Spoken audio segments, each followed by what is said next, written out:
So, Sadhguru, when it is life, we see youngsters having a lot of doubts on career, lot of doubt on money management, on love, and lot of things. So, what is real happiness according to you?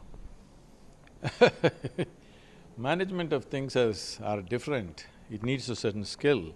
Happiness doesn't need a skill. It just needs a certain amount of conscious control over your thought and emotion.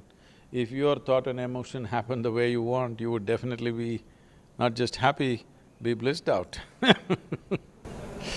So, what's the real solution for that?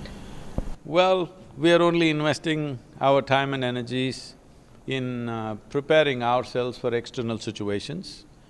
Our education systems and unfortunately, a country which was steeped in spiritual process today, we are thinking by fixing the outside everything is going to be okay. Fixing the outside everything is not going to be okay. By fixing the outside, our economy may work well, our social systems may work well, but the people who live in this economy and in this system, if you want them to be well, we also have to invest a certain amount of time and energy for inner well-being of the human being. If you don't do that, you will become like many Western countries, everything is wonderful outside, but human beings are still not happy. Human beings still don't find any fulfillment in their life. We should not go that way.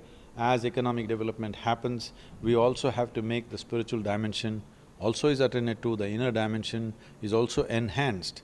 If this is not done, we will get to a place where we will have everything and still we feel that we have nothing. So, how to have everything in short time?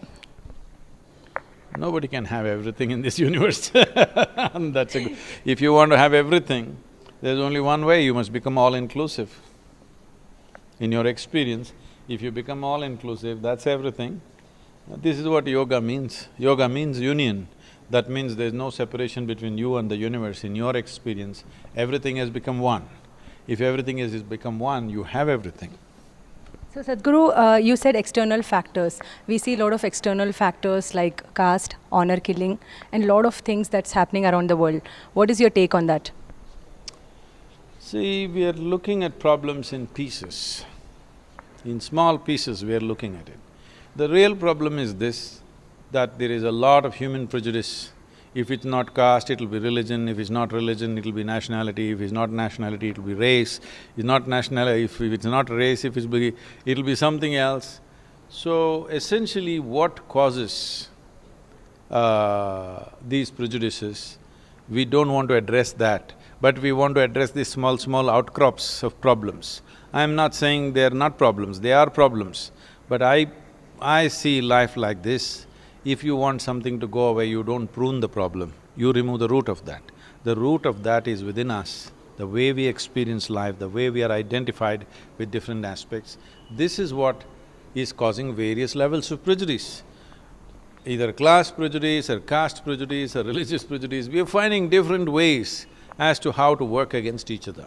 So if this has to go, there has to be an experience of yoga. Yoga does not mean twisting and turning. Yoga means you have consciously obliterated the boundaries of your individual nature. If you do that, then these prejudices are not there within you. If there is no prejudices against each other, you don't have to look at these small situations. If crime happens of somebody killing somebody, something, it must be just dealt as crime. Because we have allowed these prejudices to grow, now it looks like a societal problem.